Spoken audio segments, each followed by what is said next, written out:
1.2 litre Hyundai ഐട്ടണാണ് വണ്ടി. Start ചെയ്ത് നോക്കുന്ന സമയത്ത് ലോങ് സെൽഫ് ഇങ്ങനെ കറങ്ങിയിരിക്കുന്നതല്ല വണ്ടി സ്റ്റാർട്ടാകുന്ന ഘട്ടം കാണിക്കുന്നത്. ഇതാണ് അവസ്ഥ കേട്ടോ. നമ്മൾ ഇഗ്നീഷൻ ഓണാക്കി, വണ്ടി ന്യൂട്രാണ്, നമ്മൾ സെൽഫ് ചെയ്യുകയാണ്. ഇതുണ്ടോ, ഇതാണ് അവസ്ഥ.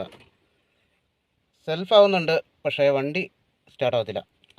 വണ്ടിയുടെ കംപ്ലയിൻറ്റ് ശരിക്കും പറഞ്ഞാൽ ECM മോഡ്യൂളായിരുന്നു. ECM മോഡ്യൂളാണെന്ന് നമുക്ക് മനസ്സിലായത് എങ്ങനെയാണെന്ന് വെച്ച് കഴിഞ്ഞാൽ ചെറിയ ചെറിയ ടിപ്സുകൾ മാത്രമേ നമ്മൾ ഉപയോഗിച്ചിട്ടുള്ളൂ. ഇതിനകത്ത് സ്കാൻ ടൂൾ നമ്മൾ ഉപയോഗപ്പെടുത്തിയിട്ടില്ല.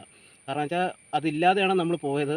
അവിടെ ചെന്ന് കഴിഞ്ഞപ്പം നമുക്ക് വണ്ടിയുടെ കംപ്ലയിൻറ്റ് കണ്ടുപിടിക്കാനായിട്ട് പ്ലഗ് ഓടുവറിൽ കറണ്ട് സപ്ലൈ എത്തുന്നുണ്ടോ എന്ന് നോക്കി, അതുപോലെ തന്നെ ഇൻജക്ടറിൻ്റെ കപ്ലറിൽ ലൈൻ എത്തുന്നുണ്ടോ എന്ന് നോക്കി, CKPയുടെ ലൈനിൽ എത്തുന്നുണ്ടോ എന്ന് നോക്കി, CMPയുടെ ലൈനിൽ എത്തുന്നുണ്ടോ എന്ന് നോക്കി. എത്താത്തതിൻ്റെ പേരിലാണ് നമ്മൾ മോഡ്യൂൾ അഴിച്ചുകൊണ്ട് പോകുന്നത്. അപ്പോൾ നമ്മൾ ചെക്ക് ചെയ്ത സമയത്ത് ഈ ECM മോഡ്യൂളാണ് കംപ്ലയിൻറ്റ് കാണിച്ചത്. ഇപ്പോൾ നമ്മൾ പ്രോഗ്രാം ചെയ്ത് കയറ്റിയിരിക്കുന്നതാണ്. അപ്പോൾ ഇതിൻ്റെ ഈ വണ്ടിയെ വരുന്ന മോഡ്യൂളിന് കംപ്ലയിൻ്റ് ആയിട്ടുണ്ട്. നമ്മൾ വർക്കെല്ലാം കഴിഞ്ഞതേ വണ്ടി ഒന്ന് സ്റ്റാർട്ട് ചെയ്യണം. അപ്പോൾ സൈഡ് കവറ് കാര്യങ്ങളെല്ലാം കയറ്റാറുണ്ട് കേട്ടോ. ജസ്റ്റ് നമ്മൾ റെഡിയായി വരുമെന്ന് അറിയാനായിട്ട് സ്റ്റാർട്ട് ചെയ്ത് നോക്കുകയാണ്. വണ്ടി സ്റ്റാർട്ടിങ് ആയി, എല്ലാ കാര്യങ്ങളും ഓക്കെ ആയി. നേരത്തെ നമ്മൾ സ്റ്റാർട്ട് ചെയ്യുന്ന സമയത്ത് ഈ കാണുന്ന വാണിംഗ് ലൈറ്റ് കത്തിക്കിടപ്പുണ്ടായിരുന്നു. അപ്പോൾ അത് നമ്മൾ സ്കാൻ ടൂൾ ഉപയോഗിച്ച് നമ്മളത് ക്ലിയർ ചെയ്ത് കഴിഞ്ഞ ശേഷം നമ്മളൊന്നുകൂടി വണ്ടി സ്റ്റാർട്ട് ചെയ്തു. കണ്ടോ, വാണിംഗ് കിട്ടുപോയി. ഈ വണ്ടിയെല്ലാം ക്ലിയർ ആയിട്ടുണ്ട്, വണ്ടി സ്റ്റാർട്ടിംഗ് ആണ്.